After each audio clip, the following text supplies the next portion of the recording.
Welcome to all of you. Myself Deepak Dewangan. आज मैं आपके सामने एक और नए वीडियो के साथ पेश हूँ, जिसमें हम लोग पढ़ रहे हैं 12th क्लास बायोलॉजी का अध्याय नंबर 8, जिसका नाम है ह्यूमन हेल्थ एंड डिसीज अध्याय से। तो जो आज का जो हमारा टॉपिक है, इस अध्याय के अंतर्गत हमारा 10 नंबर का सीरीज रहेगा, जिसमें आज हम लोग पढ़ेंगे इम्यूनिटी के बारे में। आज हम इसमें देखेंगे कि इम्यूनिटी की परिभाषा क्या होगा, ये कितने प्रकार के होते हैं और ये किस तरह से हमारे बॉडी को प्रोटेक्ट करते हैं, इसके बारे में आज हम लोग इसमें पूरा डिटेल्स इसमें पढ़ने वाले हैं। तो इस वीडियो को अंतिम तक देखते रहिए और समझने का कोशिश कीजिए कि क्या इसमें हम लोग पढ़ रहे हैं। तो शुरू करते हैं इम्यूनिटी।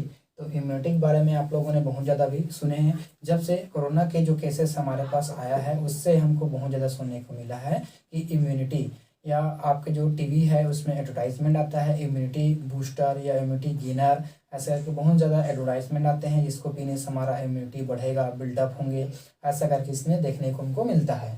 तो वो क्यों है और वो उसका इम्यूनिटी का अर्थ, प्रतिरक्षा का अर्थ क्या होगा, कहाँ पर हमारे बॉडी पार्ट्स पर उसका इफेक्ट होगा, इसके बारे में भी आज हम लोग इसमें देखेंगे। तो शुरू करते हैं पहला इम्यूनिटी का डेफिनेशन। तो इंग्लिश में क्या बोलता है, the ability of an organism to resist the pathogen of or development of disease in immunity। ठीक है, disease is immunity। ठीक है, चलिए देखते हैं इसमें the ability of an organism to resist the pathogen, मतलब पैथोजन के प्रति कोई ऑर्गेनिज्म का रेजिस्टेंट पावर आना इम्यूनिटी कहलाता है। ठीक है, कोई हमारे पास पैथोजन है तो पैथोजन का संपर्क जैसे किसी के ऑर्गेनिज्म के पास अगर उसका कांटेक्ट अगर होता है तो उसके बॉडी में उस पैथोजन के प्रति रेजिस्टेंट पावर का आ जाना या उसमें प्रतिरोधकता क्षमता का आ जाना, यही कहलाता है, हमारे में इम्यूनिटी कहलाते हैं। अब क्या बोलते हैं, development of disease is immunity. ठीक है, अगर कोई पैथोजन के द्वारा कोई डेवलपमेंटल डिसीज होता है उसके थ्रू, तो उसके प्रति हमें रेजिस्टेंट पावर का आना या प्रतिरोधकता क्षमता का आना, यही कहलाता है, हमारे में इम्यूनिटी कहलाते हैं। और इसकी जो है वो खोज या इसका जो है फादर किसको कहा जाता है, तो एडवर्ड जेनर को जो है फादर ऑफ इम्यूनोलॉजी कहा जाता है। या अर्थात इम्यूनोलॉजी का अर्थ यह है कि विज्ञान की वह शाखा जिसके अंतर्गत इम्यून सिस्टम की स्टडी किया जाता है, इम्यूनोलॉजी कहलाता है। ठीक है, हमारे बॉडी के अंदर जितने भी इम्यून सिस्टम है, तो उस इम्यून सिस्टम की स्टडी जिस शाखा के अंतर्गत किया जाता है उसको बोलते हैं इम्यूनोलॉजी कहते हैं। तो इम्यूनोलॉजी का पिता जो है एडवर्ड जेनर को कहा जाता है। ठीक, अब देखते हैं टाइप्स ऑफ इम्यूनिटी। तो इम्यूनिटी हमारे पास कितने प्रकार के होता है, तो इम्यूनिटी हमको देखने को मिलता है दो प्रकार के, मुख्यतः दो प्रकार के होता है। पहला आता है हमारे में इननेट इम्यूनिटी, या इसको हिंदी में बोलते हैं स्वाभाविक प्रतिरक्षा, और दूसरा होता है हमारे में एक्वायर्ड इम्यूनिटी, या इसको बोलते हैं उपार्जित प्रतिरक्षा। अब यहाँ पर देखने वाली बात यह है, इननेट इम्यूनिटी तो स्वाभाविक इसका अर्थ यह है कि इसमें कैसा होगा, स्वाभाविक मतलब कि जन्मजात। ठीक है, जन्मजात यानी कि जब बच्चा जन्म लेते हैं तो जन्म से ही उसके पास जो प्रतिरक्षा या इम्यूनिटी रहता है उसको बोलते हैं स्वाभाविक इम्यूनिटी के नाम से जाना जाता है। इननेट का अर्थ यही होता है, इननेट का अर्थ होता है नवजात शिशु में जो प्रतिरक्षा तंत्र पहले से पाया जाता है उसको कहा जाता है हमारे में स्वाभाविक प्रतिरक्षा या इननेट इम्यूनिटी के नाम से इसको जाने जाते हैं। इसके भी टाइप्स अगर हम इसमें देखेंगे भी ये कैसे होते हैं। फिर देखते हैं एक्वायर्ड इम्यूनिटी। तो एक्वायर्ड इम्यूनिटी को कहा जाता है हमारे में उपार्जित प्रतिरक्षा, अर्थात ऐसा प्रतिरक्षा जिसको हम बाहर से देंगे, हमारे शरीर में तो पहले से नहीं है लेकिन हम उसको बाहर से लाकर हमारे शरीर में इंजेक्ट करेंगे, उसको डालेंगे, वो कहलाता है हमारे में एक्वायर्ड इम्यूनिटी कहलाते हैं। ठीक है, अब देखते हैं पहला नंबर इसमें इननेट इम्यूनिटी, ये क्या होते हैं, तो इसको बोलते हैं हमारे में नेचुरल इम्यूनिटी के नाम से जाना जाता है। नेचुरल क्योंकि इसको हमने किसी भी बाह्य रूप से इसको नहीं दिया है, तो ये कहलाता है हमारे में नेचुरल इम्यूनिटी कहलाता है। ठीक है, जो हमारे बॉडी में पहले से होते हैं या पहले से बने बुनाए रहते हैं, वही कहलाता है हमारा नेचुरल इम्यूनिटी कहलाता है। अब उसके बाद क्या बोलते हैं, first line of defence. First line of defence मतलब ये हमारा पहला सिस्टम या पहला तंत्र होता है जो कि डिफेंसिव मोड में रहता है या डिफेंस हमको करता है। जैसे पैथोजन है तो पैथोजन हमको लड़ने लड़ने का काम जो है वो करता है। तो इसलिए बोला कि इसको फर्स्ट लाइन ऑफ डिफेंस के नाम से जाना जाता है, स्वाभाविक प्रतिरक्षा को। अब देखते हैं इसके प्रकार, कितने प्रकार की हमको देखने को मिलता है। अब इसका फर्स्ट लाइन ऑफ डिफेंस, इसका अर्थ आपको समझ में कब आएगा, जब हम इसमें इसके टाइप्स को देखेंगे, तब हमको जो है इसमें समझ में आएगा कि ये फर्स्ट लाइन ऑफ डिफेंस इसको क्यों बोला गया है, इसे भी हम समझेंगे। तो देखते हैं हमारे में टाइप्स ऑफ बैरियर्स। अब यहाँ पर क्या गया, जो इननेट इम्यूनिटी है उसमें बैरियर मतलब जो हमारे पास पैथोजन है, ये जो हमारा पैथोजन है या रोगाणु है, इसको अंदर जाने से रोकने वाले या हमारे बॉडी पर इसका इफेक्ट को रोकने के लिए कौन कौन से बैरियर या कौन कौन से बाधाओं को पार करना पड़ता है, या कौन कौन से बाधाएं हमारे शरीर में होता है। बाधाएं का अर्थ ये है, जैसे मान लो जाइए कोई पैथोजन है, ये सर अब मान लेते हैं कोई पैथोजन है ना, पैथोजन है, और ये हमारा क्या है, वायरस लेते हैं, कोई भी इसमें लेते हैं, वायरस हो, बैक्टीरिया हो या फंगी हो या प्रोटोजोआ हो। तो ये क्या करेगा, हमारे बॉडी में क्या जाएंगे, यहाँ पर आकर बॉडी में इसका इफेक्ट हो करेगा। तो बॉडी में इस इफेक्ट को इसके बैक्टीरिया हो, वायरस हो, प्रोटोजोआ हो, हेलमिंथेस हो, कोई भी हो, इसके इफेक्ट को जो है रोकने के लिए जो लेयर रहेंगे, रोकने के लिए जो परतें रहेंगे, वही कहलाएगा हमारे में बैरियर्स कहलाएंगे। ठीक है, वो किसके लिए बैरियर है, ये जो हमारा पैथोजन है, रोगाणु है, इसके लिए वो बैरियर का काम करेगा, जो हमारे बॉडी में पाए जाएंगे। तो ऐसा कौन कौन सा बैरियर होता है जो हमारे बॉडी में पाया जाता है।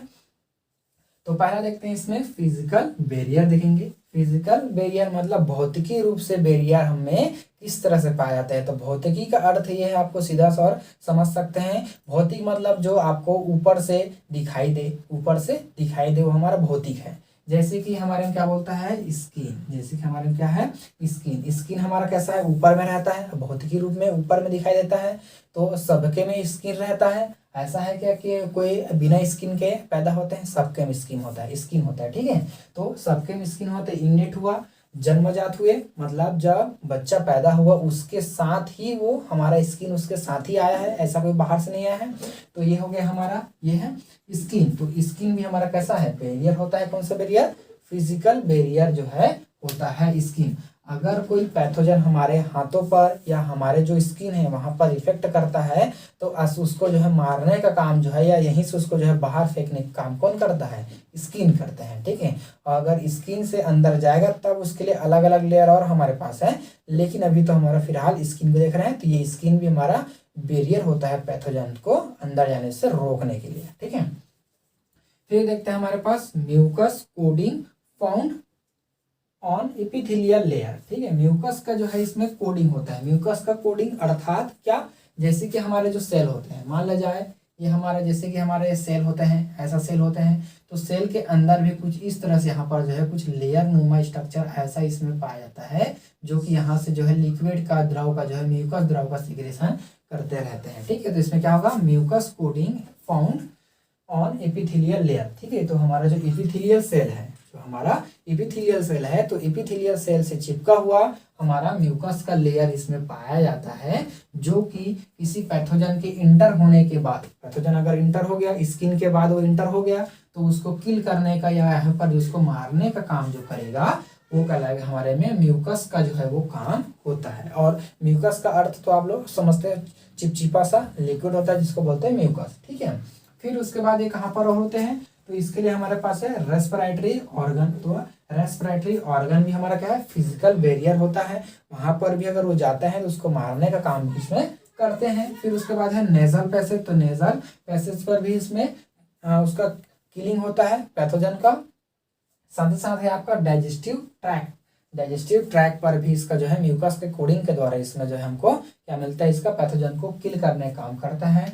एवं जो है इसमें दिया है यूरिनोजेनाइटल पाथवे। यूरिनोजेनाइटल पाथवे का अर्थ यह है जहां से यूरिन पास किया जाता है, वहां पर भी ये हमारे जो है म्यूकस के द्वारा, जिसमें म्यूकस के द्वारा इसमें मारने का काम करते हैं। तो कहाँ कहाँ पर करते हैं, जो आपका एपिथेलियल लेयर होता है, साथ साथ रेस्पिरेटरी ऑर्गन होते हैं, जैसे कि हमारा फेफड़ा, और फेफड़ा के आसपास के जो उससे जैसे ब्रोंकाई, ब्रोंक्यूल्स ऐसा है, एल्व्यूलाई वहां पर, एवं नेजल पैसेज यानी कि जो आपका नासा छिद्र है वहां पर भी, साथ साथ आपका डाइजेस्टिव ट्रैक्ट जहां से आपका भोजन अंदर जाते हैं, एवं यूरिनोजेनाइटल पाथवे जहाँ से आपका जो है यूरिन को डिस्चार्ज किया जाता है। फिर देखते हैं दूसरा नंबर पे इसमें फिजियोलॉजिकल बैरियर। तो फिजियोलॉजिकल बैरियर इसमें किस तरह से होता है इसको भी इसमें देखेंगे।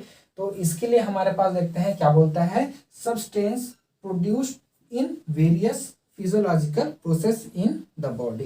ठीक है, तो फिजियोलॉजी के द्वारा कुछ ऐसे सब्सटेंस का प्रोड्यूसिंग या सिक्रेशन किया जाता है जो कि क्या करता है, जो पैथोजन होता है उसको मारने का काम करते हैं। ठीक है, जो पैथोजन है उसको मारने का काम करते हैं। ठीक है, तो फिजियोलॉजी के द्वारा हमारे बॉडी के अंदर फिजियोलॉजी चलने के द्वारा जब चलता है तो उस समय भी कुछ ऐसे सब्सटेंस का सिक्रेशन होता है जो कि पैथोजन को, रोगाणुओं को मारने का काम करते हैं।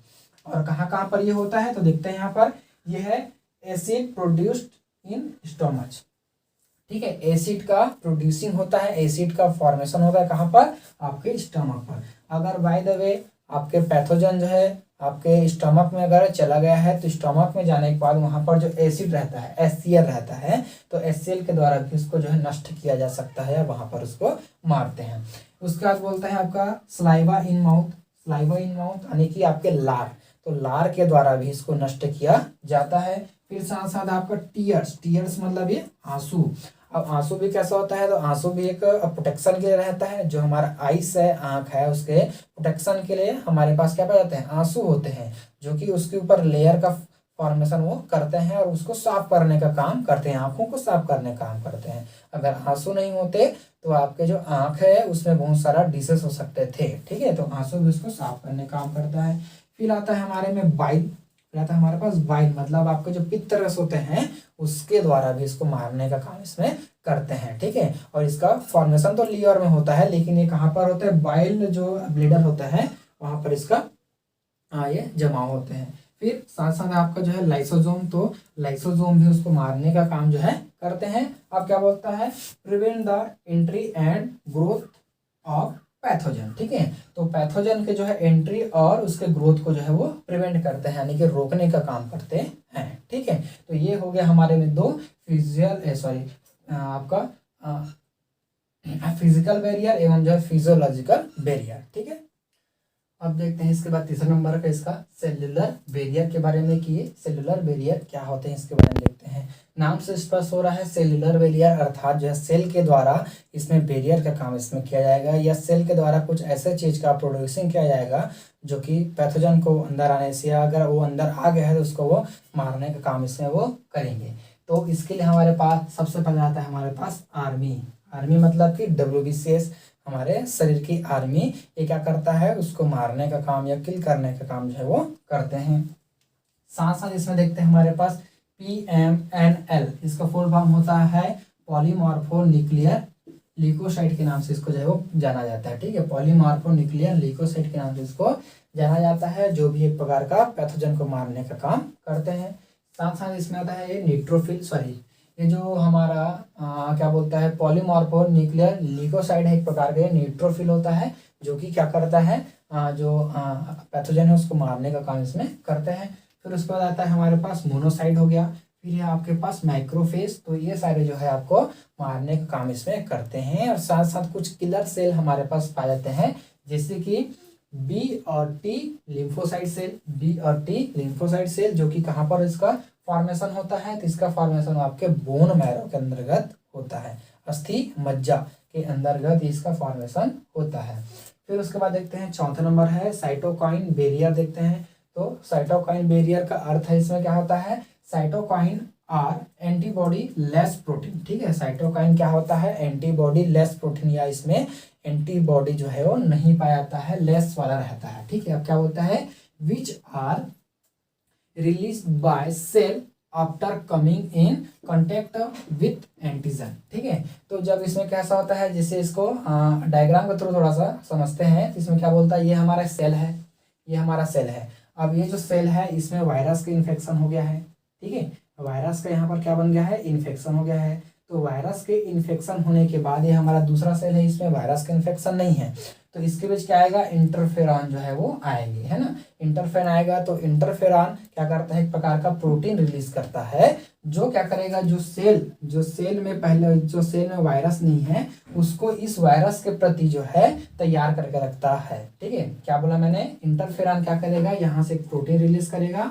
प्रोटीन रिलीज होने से इस सेल में जो वायरस है वो इस सेल में नहीं हो पाएगा। क्यों, क्योंकि ये जो इंटरफेरॉन है इसके लिए रेजिस्टेंट पावर इसमें वो दे देगा। किस वायरस के लिए, ये जो वायरस है इसके लिए यहाँ पर वो रेजिस्टेंट पावर इसमें दे देंगे, जिसके कारण से उसमें कोई भी उसका इन्फेक्शन नहीं हो पाएंगे। तो क्या समझे इससे, इससे अर्थ यह है, साइटोकाइन बैरियर से अर्थ यह है, अगर किसी एक सेल में कोई वायरस का इन्फेक्शन हो जाता है तो उसको किसी दूसरे सेल में इन्फेक्शन से बचाने के लिए इंटरफेरॉन का प्रयोग किया जाता है। और इंटरफेरॉन क्या करता है, जैसे यहाँ पर आएगा वो क्या करेंगे, यहाँ पर प्रोटीन का रिलीजिंग करेगा। प्रोटीन जब इसमें रिलीज करेगा जिसके कारण से इसमें भी कैसा होगा, रेजिस्टेंट पावर होगा, या अर्थात इसमें प्रतिरोधक क्षमता का विकास इसमें हो जाता है, जिससे जो ये वायरस है इसका इन्फेक्शन इसमें नहीं हो पाता है। तो यही कहलाता है हमारे में साइटोकाइन बैरियर के नाम से इसको जो है वो जाना जाता है। ठीक है, तो ये था हमारे में आज का हमारा टॉपिक। इसमें इननेट को आज हमने पूरा डिटेल में इसमें पढ़े हैं। तो आई होप कि आज का जो हमारा वीडियो है आपको